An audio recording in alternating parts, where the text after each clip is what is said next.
حضرت عمر رضی اللہ تعالیٰ عنہ قائد خلافت ہے، بیت المقدس کا محاصرہ کیا گیا، فصیل بڑی اونچی، شہر اندر سے سیلف سفیشینٹ، حملے کا راستہ کوئی نہیں، محاصرہ طول کھینچ رہا ہے لیکن ان کے پاس رسد بھی موجود ہے، پانی بھی موجود ہے، وہ دروازے بند کر کے بیٹھے ہوئے۔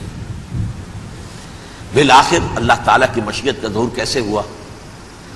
ان کے کچھ علماء آئے فصیل پر، کہا دیکھو مسلمانوں، تم قیامت تک بھی یہاں پڑے رہو گے محاصرہ کر کے، ہمارا یہ شہر فتح نہیں ہوگا۔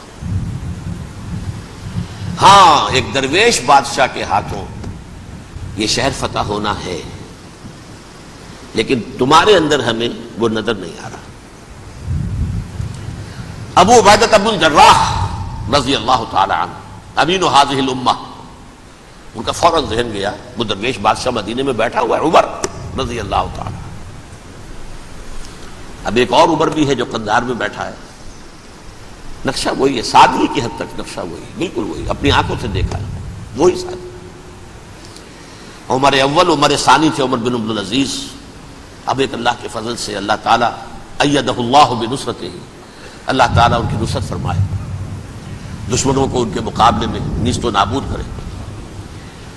انہوں نے ریکویسٹ بھیج دی کہ حضور تشریف لائیے، یہ شہر فتح ہو جائے گا۔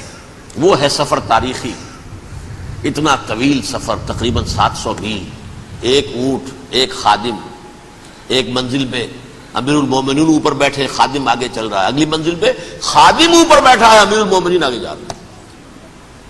اور جب پہنچے ہیں تو وہ باری تھی خادم کی، انہوں نے ہاتھ جوڑ دیا، حضور خدا کے لیے تم کیا کہیں گے لوگ، وہ میرا برا حال کر دیں گے، تمہیں شرم نہیں آئی؟ امیر المومنین پیدل آگے چل رہے ہیں نکیل پکڑ کر، اور تم بیٹھے ہو اوپر براجمان ہو۔ حضرت عمر فرمایا الدور دورک، نہیں باری تمہاری ہے، بیٹھ۔ اس حال میں پہنچے، اور پھر یہ کہ ابو عبیدہ بن الجراح آئے ہیں، استقبال کیا ہے تو دیکھا ہے اس حال میں چلے آ رہے ہیں، عمر نکیل پکڑے ہوئے چلے آ رہے ہیں، اور کہتے ہیں کہ کہیں کیچڑ ویچڑ تھا، جوتے خراب ہو گئے تھے، وہ بھی اتار کے ہاتھ میں پکڑے ہوئے، کپڑے تو تھے ہی پھٹے ہوئے۔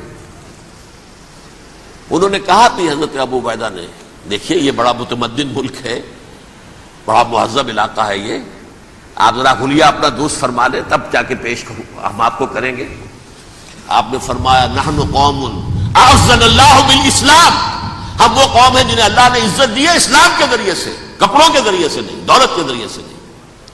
اسی حال میں گئے ہیں، اوپر سے انہوں نے کھڑے ہو کر نشانیاں دیکھی ہیں، اپنی کتابیں کھولی، ہاں یہ وہی ہے، اچھا لو جی سرنڈر، شہر تمہارے ہاتھ میں۔ خون کا ایک قطرہ نہیں بہا اور بیت المقدس فتح ہو گیا۔ لیکن اس وقت حضرت عمر نے ایک نرمی یہ کی کہ یہودیوں کے لیے بھی اسے اوپن سٹی قرار دے دیا۔ یہ احسان عظیم حضرت عمر کا، اس سے پہلے یہودی آ ہی نہیں سکتا تھا، داخل ہی نہیں ہو سکتا تھا، وہاں وہ آ کر وزٹ نہیں کر سکتا تھا، زیارت نہیں کر سکتا تھا اپنے مقدس مقامات کی۔ حضرت عمر نے یوں سمجھیے کہ تقریباً 550 برس کے بعد ان کے لیے راستہ کھولا ہے کہ ہاں تم آ سکتے ہو، زیارت کر سکتے ہو۔ لیکن یہ عیسائیوں نے لکھوایا معاہدے کے اندر، انہیں یہاں آپ آباد ہونے کی اجازت نہیں دیں گے، لیکن کم وزٹ دی پلیسز، دیکھیں زیارتیں کریں اور جائیں۔ یہ معاہدہ حضرت عمر کا ہے رضی اللہ تعالیٰ، جو پھر خلافت راشدہ کے بعد بنو امیہ نے بھی اس کو آرڈر کیا، بنو عباس نے کیا، پھر جو ہمارے یہ ترکوں میں اندر خلافت آئی تو ترک خلفاء نے بھی اس معاہدے کی پوری پابندی کی۔ فلسطین میں آ سکتے ہیں یہودی صرف زائرین کی حیثیت سے، وہاں آباد نہیں ہو سکتے۔ اب آئیے اگلا دور آیا حضرت عثمان کا دور خلافت۔ یہ ہے وہ وقت کہ اب یہود نے امت مسلمہ کی پیٹھ میں چھرا گھونپا۔ وہ کیسے؟ ایک یہودی عبداللہ ابن سبا اسلام کا لبادہ اوڑھ کر آ گیا، معاشرے کا جائزہ لے لیا، ان میں بنو ہاشم اور بنو امیہ میں جو پرانی کشاکش تھی اس کے کچھ نہ کچھ جراثیم باقی ہیں، اگر ان کو ذرا بھڑکا دے تو مسلمانوں میں انتشار پیدا ہو جائے۔ کہا یہ عثمان کون ہے؟ یہ تو بنو امیہ میں سے ہے، یہ حق تو بنو ہاشم کا ہے، خلافت ان کے پاس ہونی چاہیے، محمد کے تو رشتہ دار وہ ہے صلی اللہ علیہ وسلم۔ عوام الناس کے اندر بات پھیلنی شروع ہوئی، پھر ایک بڑی سازش کے انداز میں حضرت عثمان کے خلاف پروپیگنڈا، حضرت عثمان کے جو عاملین تھے، گورنر تھے، ان کے خلاف پروپیگنڈا، اور ایسی ہوشیاری کرتے تھے کہ کوفے میں کوفے کے حاکم کے خلاف کچھ نہیں کہنا، اجی مصر میں یہ ہو رہا ہے، اجی شام میں یہ ہو رہا ہے، اجی یہ جو عثمان ہے وہ یہ کر رہا ہے، یہ ظلم ہو رہا ہے، یہ لوٹ مار ہو رہی ہے، یہ خیانتیں ہو رہی ہیں۔ اب نہ تو اس زمانے میں مینز آف کمیونیکیشن، کیسے تصدیق کریں؟ افواہیں تو آپ آج کراچی کے اندر شروع ہو جائے تو پتہ نہیں چل سکتا کسی کو کہ کیا اس میں صداقت ہے کیا جھوٹ ہے، اور بری بات جو ہے فطرت انسانی کی کمزوری ہے وہ فوراً قبول کرتا ہے، کسی کے بارے میں اچھی بات ماننے کو تیار نہیں ہوتا لیکن بری بات تو فوراً تیار ہے۔ بہرحال یہ فتنہ انہوں نے اٹھایا، حضرت علی کی الوہیت کا فتنہ اٹھایا، حضرت عثمان کے خلاف الفتنۃ الکبریٰ برپا کیا، حضرت عثمان شہید ہوئے، اس کے بعد 5 برس تک مسلمان ایک دوسرے کی گردنیں کاٹتے رہے، باہمی خانہ جنگی ہوئی، امت کو وہ زخم لگایا ہے جو آج تک جس سے خون رس رہا ہے۔ یہ شیعان عثمان اور شیعان علی تھے جو بعد میں پھر سنی اور شیعہ ہو، اور آج تک فتنہ کس نے جگایا؟ ایک عبداللہ ابن سبا یہودی اور اس کے کارندے، شیطان کا ایجنٹ، اور انسانوں میں سے بھی اس کے جو بھی حواریین تھے اور شیطانوں کے اندر سے بھی تھے، انہوں نے بھی اس آگ کو بھڑکایا۔ یہ آپ سوچ لیجئے کہ یہ کس نے وہ زخم لگایا؟ یہودی۔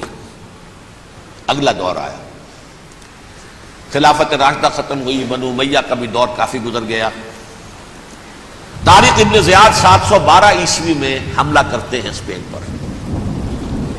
اسپین اس وقت عیسائیت کا بہت بڑا گڑھ، بڑے کٹر ترین عیسائی جو ہے وہ اسپین میں تھے، لہذا یہودیوں کی وہاں بہت پٹائی ہوتی تھی، بہت پٹائی ہوتی ہے، میں بتا چکا ہوں، دشمنی تھی ان کی تو چلی آ رہی تھی عیسائیوں کے ہاتھوں یہودیوں کی، وہ تو سن 300 عیسوی سے ایمپرر کانسٹنٹائن کے بعد سے شروع ہو گئی تھی۔ اس حوالے سے یہودیوں نے اس وقت چالاکی یہ برتی، کچھ راستے واسطے بتائے، کچھ مدد کی طارق ابن زیاد کی۔ طارق ابن زیاد نے انہیں اپنا محسن سمجھا، ہسپانیہ فتح ہو گیا تو یہودی چونکہ محسنین کی فہرست میں آ چکے تھے، انہیں بہت اقتدار نصیب ہوا، بڑی سپورٹ مسلمانوں نے دی۔ ان کے بڑے بڑے علماء جو اسی دور کے اندر پیدا ہوئے، بڑے بڑے تھنکرز ان کے اسی دور میں پیدا ہوئے۔ بن گوریون جو کہ ایک وزیر اعظم تھا اسرائیل کا، اس نے یہ لکھا ہے اپنی کتاب میں، Muslim Spain was the golden era of our diaspora. وہ ڈائسپورا جو 70 عیسوی سے شروع ہوا تھا اور 1917 عیسوی تک جاری رہا ہے، اس میں سے گولڈن ایرا ہمارا جو تھا وہ مسلم اسپین تھا، ہسپانیہ میں بیٹھ کر ہم نے عیش کیے۔ لیکن وہاں سے انہوں نے اور جو کچھ کیا، یہ تو داستان کے بہت سے گوشے ہیں، لیکن میں جس اسٹریٹ لائن میں چل رہا ہوں اس کے اعتبار سے ایک بات سمجھ لیجیے، وہاں بیٹھ کر انہوں نے اب عیسائیت کی پیٹھ میں چھڑا گھونپا،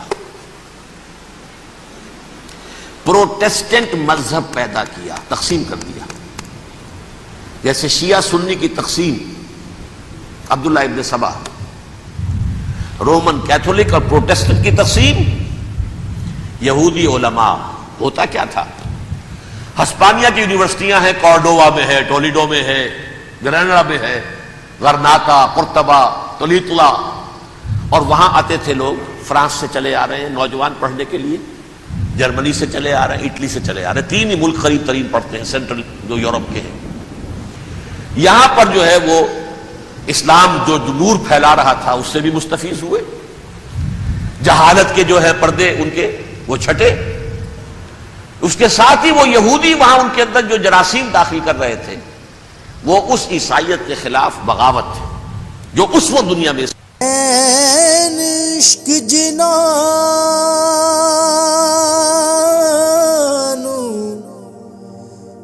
لگ جاندا